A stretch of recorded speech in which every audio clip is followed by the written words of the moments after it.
మీరు మీ అభిమాన shows and serials TV కన్నా ముందు ఈటీవీ విన్ యాప్లో చూడండి. Download and subscribe to ETV win app. 99 రూపాయలు మాత్రమే.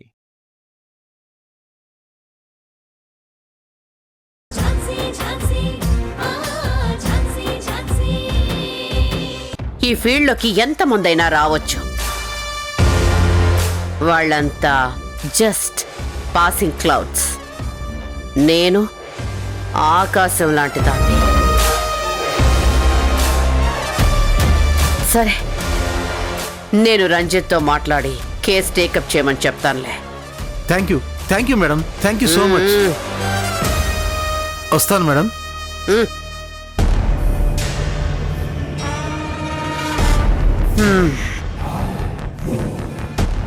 Ranjith, yes madam. దీన్ని ఏ విధంగా తీసుకోవచ్చు? దేని మేడం? ఈ పేపర్ పెట్టినా దీన్ని ఇలా తీసుకోవచ్చు మేడం.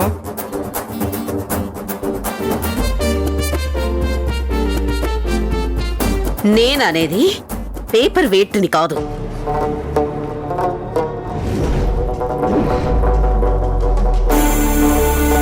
ఝాన్సీ దగ్గరికి వెళ్ళిన కేసు మళ్ళీ మన దగ్గరికి రావడాన్ని ఏ విధంగా తీసుకోవచ్చు? ఒక విధంగా మీ గెలుపు అనుకోవచ్చు మేడం. నో నో, ఇది గెలుపు కాదు. జస్ట్ గెలుపుకి ఒక్క అడుగు మాత్రమే, అంతే. ఓకే, కానీ ఇది చాలా హై ఇస్తుంది. మన కళ్ళ ముందే మన శత్రువులు కొద్ది కొద్దిగా బలహీనపడుతుంటే, కొద్ది కొద్దిగా అన్ని కోల్పోతుంటే ఎక్కడ లేని సంతోషం కలుగుతుంది. ఆ ఝాన్సీ దగ్గరకు వచ్చిన క్లయింట్స్ అందరూ వెళ్ళిపోతున్నారు. బార్ కౌన్సిల్ ఆఫీస్లో ప్లేస్ దొరకలేదు. తొందరలో కంప్లీట్ గా బార్ కౌన్సిల్లో మెంబర్షిప్ కూడా పోయేలా చేస్తాను. 10 ఏళ్ల బాలుడు రోడ్డు ప్రమాదం కేసులో పబ్లిక్ ప్రాసిక్యూటర్ కి కేసు అప్పగించిన కోర్టు మొన్న శుక్రవారం రాత్రి జూబ్లీ హిల్స్ లో జరిగిన యాక్సిడెంట్ కేసులో 10 ఏళ్ల శర్వ అనే బాలుడి పరిస్థితి విషమంగా ఉన్న సంగతి తెలిసిందే. తనింకా హాస్పిటల్లో చికిత్స పొందుతూ స్పృహలోకి రాలేదు. ఈ ఘటనపై పబ్లిక్ ప్రాసిక్యూటర్ మాట్లాడుతూ యాక్సిడెంట్ చేసిన వ్యక్తికి పలు సెక్షన్ల కింద కేసు నమోదయ్యి కఠిన శిక్ష పడే అవకాశం ఉందని చెప్తున్నారు.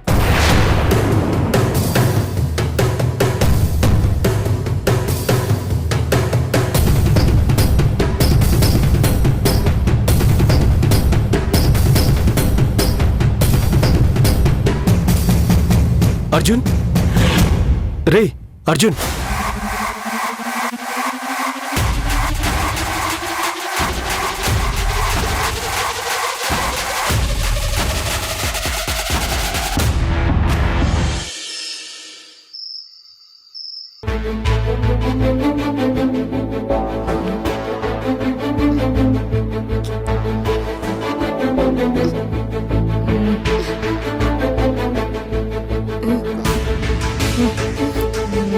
స్వీటీ,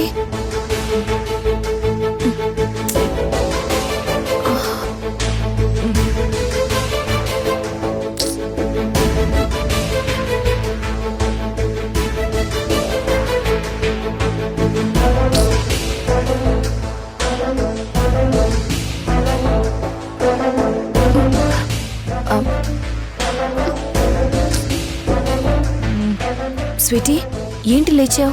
వాటర్ ఏమైనా తాగుతావా? వద్దు పిన్ని. మరెందుకు లేచావు? దోమలు బాగా కుడుతున్నాయి పిన్ని.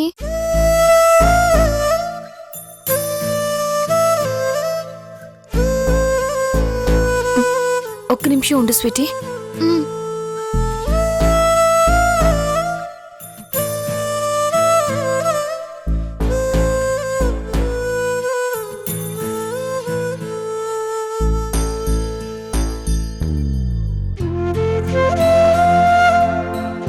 ఏది చెయ్యవు?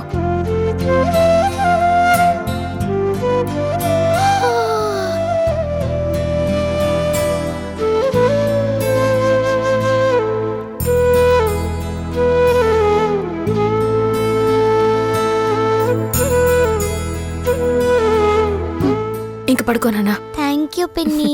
ఇట్స్ ఓకే, పడుకో.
గూడేడిసిన రెక్కకు తోడే పైవాడే, మిన్నే జారిన చుక్కకు నీడై ఉంటాడే, ఆట పాటల్లో నా జోడి పైవాడే, అలసి సొలసే వేళ అమ్మై ఉంటాడే, కలలే తడిసే వేళ కొడుకే పడతాడే, ఉల్లల్లాయిలాయి జోలాలి వీడే, ఆరీరారో ఓ ఆరీరారో, అడుగే పడక నువ్వే తడబడుతూ ఉంటే, అన్నీ తానై నిన్నే కాస్తూ ఉంటాడే, ఆరీరారో ఓ ఆరీరారో.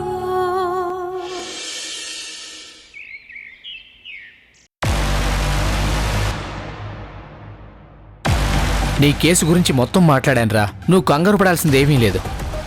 నాకెందుకో టెన్షన్గా ఉంది. సార్, మీరు టెన్షన్ పడాల్సిన అవసరం లేదు. అర్జున్ నాకు ఎప్పటి నుండే ఫ్రెండ్. అర్జున్ నాకు మీ గురించి అంతా చెప్పాడు. ఏదో పొరపాటున జరిగిపోయిన దానికి మీరు మాత్రం ఏం చేయగలరు? కానీ టీవీలో న్యూస్ చూస్తుంటే ఎప్పుడు ఏం జరుగుతుందో అని నాకు చాలా భయంగా ఉంది. సార్, మీరు ఈ కేసు గురించి మర్చిపోతే మంచిది. ఇదిగో, నేను ఈరోజే ఆవిడతో ఈ కాగితాల మీద సంతకం పెట్టిస్తాను. కేసు వెనక్కి తీసుకునేలా చేస్తాను. మీరు నన్ను నమ్మండి. కేసు అనేది మొత్తం క్లోజ్ చేస్తాను సార్. ప్రాబ్లం ఏమీ కాదు కదా? ఒకవేళ వేరే లాయర్స్ ఎవరైనా హ్యాండ్ ఓవర్ చేసుకుంటే? సార్, మేము ఇన్వాల్వ్ అయ్యామని తెలిస్తే వేరే ఏ లాయరు కూడా ఎవ్వరూ ఈ కేసు తీసుకోరు. ఎందుకంటే మాకు కొన్ని అండర్స్టాండింగ్స్ ఉంటాయి. మీరు చెప్తుంటే ధైర్యంగా ఉంది, కానీ ఎక్కడో డౌట్ కొడుతుంది. ఆవిడ వెనక్కి తగ్గుతుందంటారా? సార్, తనకి చదువు లేదు. సంతకాలు నేను చేయిస్తాను. డబ్బు కూడా లేదు. ఎంతో కొంత డబ్బు ఆశ చూపించి నోరు మూయిస్తాను.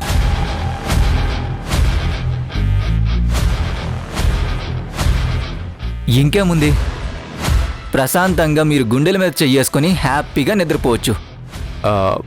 అది ఫీజ్? అబ్బెబ్బే, వాడు డబ్బు చేత్తో ముట్టుకోడు. ఏదైనా ఉంటే ఆన్లైన్ ట్రాన్సాక్షన్సే. నువ్వు నాకు పంపించేయి, నేను ఆడికి పంపించేస్తాను. ఓకే.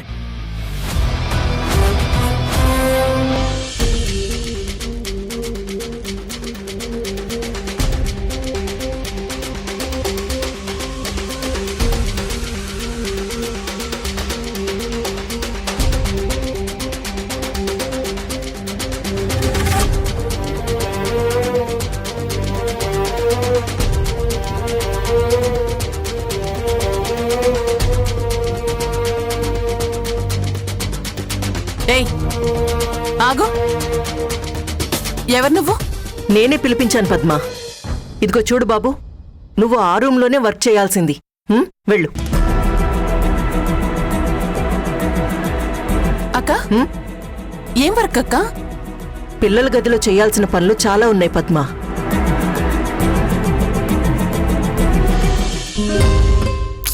వంశీ ఆ కలర్ కాదు, ఇదిగో రెడ్ కలర్ వై.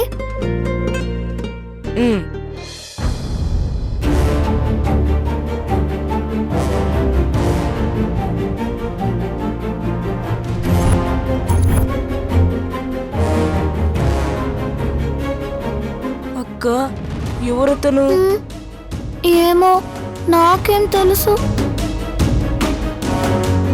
ఏంటలా ఉన్నాడు భయంకరంగా? అక్క నాకు చాలా భయం వేస్తుంది. నాకు భయం వేస్తుంది వంశీ.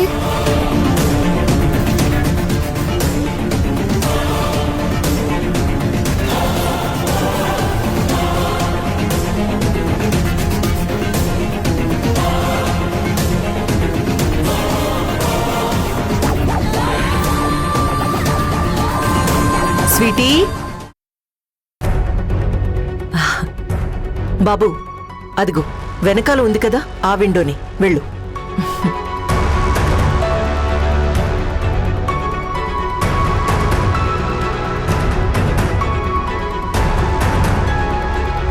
నానమ్మ ఆ?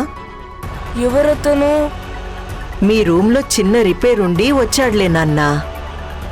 అవునా, మేము చాలా భయపడిపోయాం అతన్ని చూసి. ఎందుకు భయం? నేనున్నాను కదా.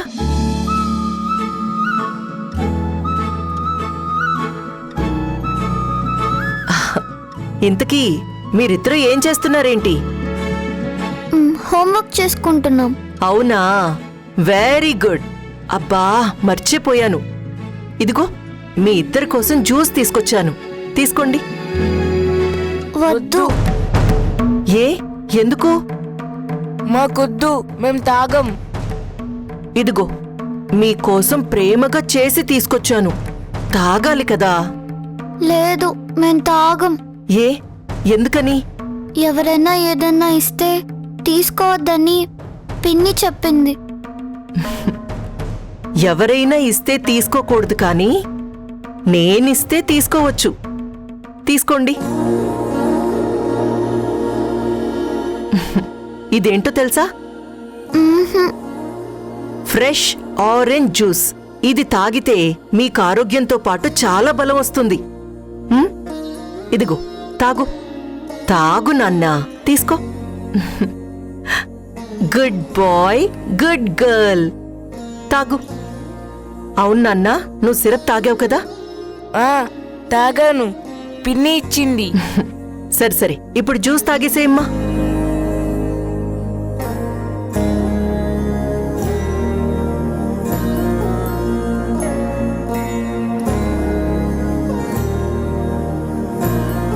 స్వీటీ, ఈ దద్దుర్లేంటి?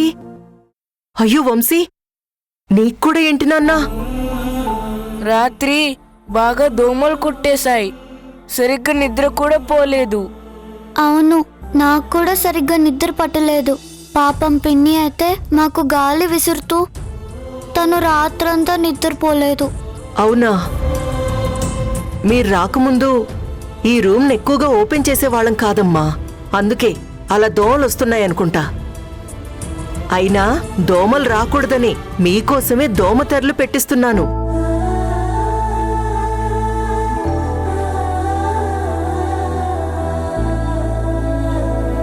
అయితే ఆ అంకుల్ వచ్చింది అందుకా? అవును.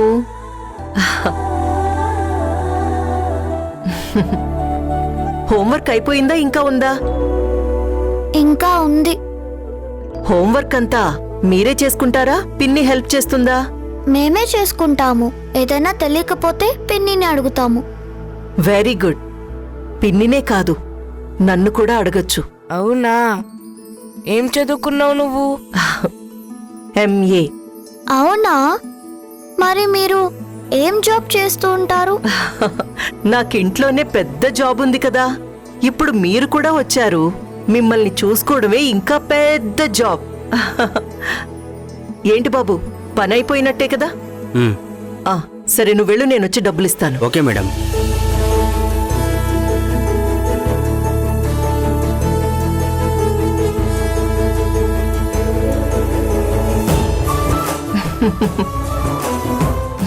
నాకు పిల్లలంటే చాలా ఇష్టం మేడం.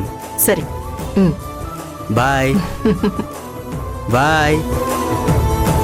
మీరు హోంవర్క్ చేసుకొని బాగా చదువుకుంటూ ఉండండి. నేను అతనికి డబ్బులిచ్చి పంపించొస్తాను, సరేనా?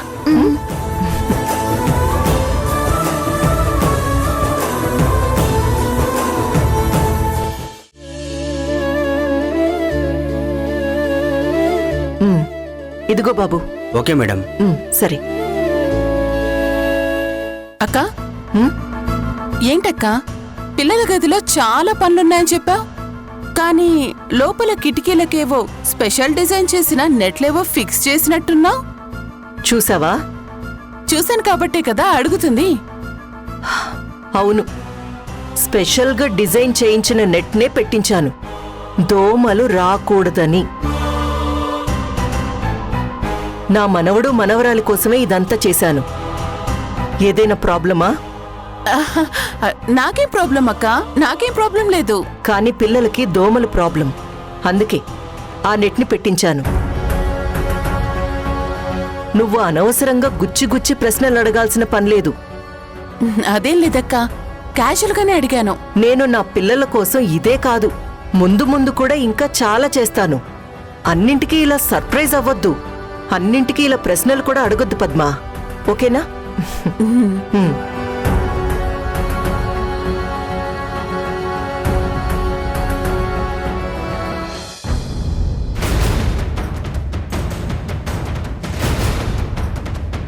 అన్ని విషయాల్లో దూదిలా సాఫ్ట్గా ఉండే మా అక్క పిల్లల విషయానికొచ్చేసరికి రాక్ సాలిడ్గా మారిపోతుంది.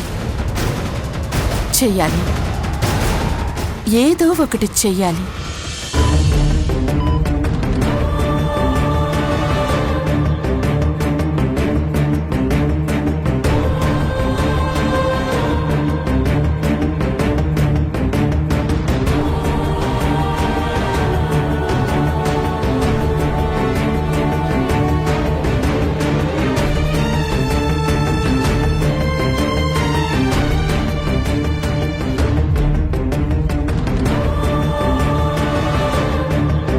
కండిషన్ క్రిటికల్ గా ఉంది, ఇప్పుడు ఏం చేయాలి?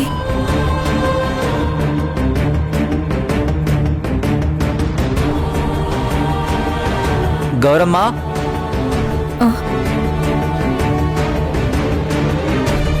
నమస్తే సారు. నమస్కారం అమ్మా. టిఫిన్ చేసావమ్మా? చేశాను సారు. ఎలా ఉంది బాబుకి? ఏం చెప్పట్లేదు సారు. టెస్ట్లు అంటున్నారు, రిపోర్ట్లు అంటున్నారు, అటు ఇటు తిరుగుతున్నారు, కానీ నాకేమీ అర్థం కావడం లేదు బాబు. మరేం పర్లేదమ్మా, నేను ఒకసారి మాట్లాడతాను డాక్టర్ గారితో. ఇటు మీ అబ్బాయి పూర్తిగా కోలుకొని హాస్పిటల్ నుంచి డిశ్చార్జ్ అయ్యే టైంకి అటు నేరస్తుడికి కూడా శిక్ష పడేలా చేస్తాను. ఆల్రెడీ ఈ కేసు గురించి పోలీసులతో మాట్లాడానమ్మా. ఆ వ్యక్తికి సంబంధించిన డీటెయిల్స్ అన్నీ తెలిసాయి. కేసు పూర్తయిన తర్వాత ఆ డబ్బులన్నీ వస్తాయి. అలాగే. మీ అబ్బాయి టెస్టులకి వాటికి ఖర్చులుంటాయి కదా, ఇదిగో ప్రస్తుతానికి నా దగ్గరున్నవి ఇస్తున్నాను. వద్దయ్యా. తీసుకోమ్మా. వద్దు. పర్లేదమ్మా, తీసుకో. వద్దయ్యా. తీసుకోమ్మా. వద్దయ్యా. నీకు నష్టపరిహారం వచ్చిన తర్వాత నాకిచ్చొద్దు గాని. నేను కూడా నీ తమ్ముళ్ళ అంటున్నానుకో, తీసుకో.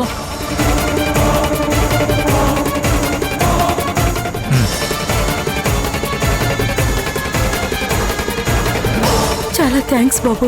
అయ్యో వద్దమ్మా, అలాంటి పని చేయకు. ఇదిగో అమ్మా, దీని మీద సంతకం చేయి.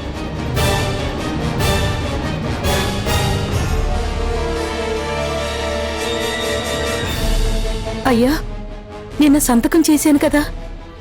ఇది ఫార్మాలిటీకమ్మా. ఒకసారి కేసు పెట్టిన తర్వాత అయిపోయే వరకు సంతకాలు పెడుతూనే ఉండాలి. అలాగే.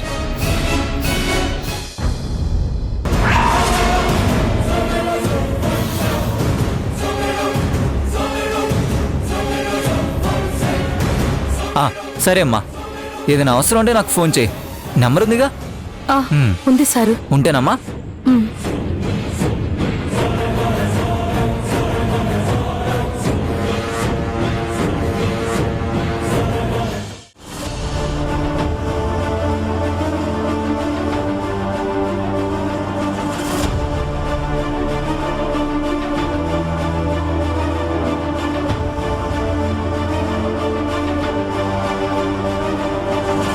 అటు చూడు, చెట్టు కిందే ఆఫీస్ పెట్టేసింది. ఇది టూ మచ్ కదా. అవునవును.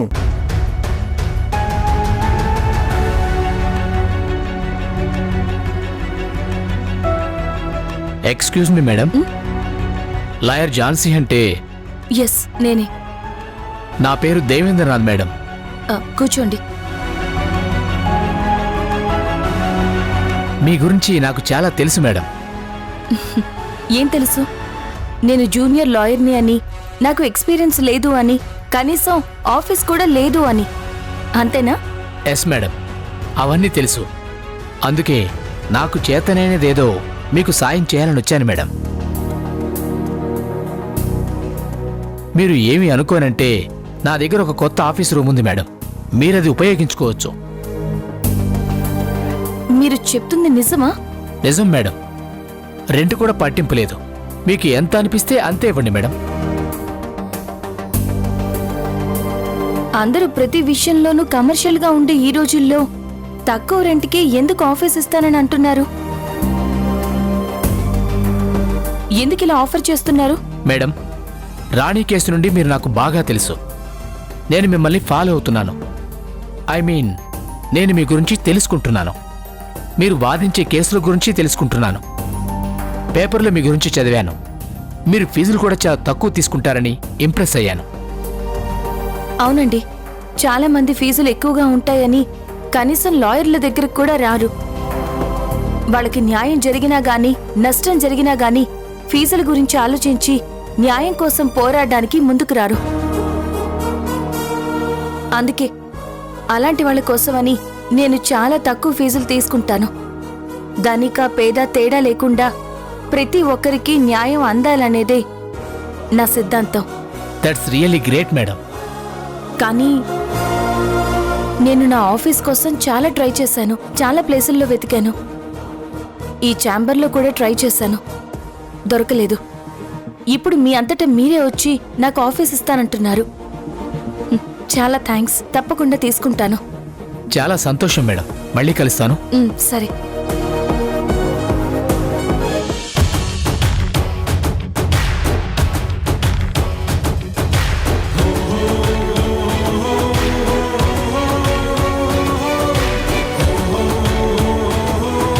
ఎవరు నువ్వు?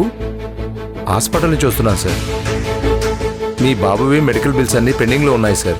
ఏ బాబు? ఎవరి బాబు? అదే సార్, వంశీ అనే మీ బాబుని హాస్పిటల్లో జాయిన్ చేశారు కదా, తనకు సంబంధించిన బిల్స్. నాకు సంబంధం లేని వాళ్ళకి హాస్పిటల్ ఖర్చులైతే నేనెందుకు కట్టాలి? సార్, మీకెందుకు సంబంధం లేదు? వాళ్ళు మీ మునిమనవులు కదా. కాదు కాదు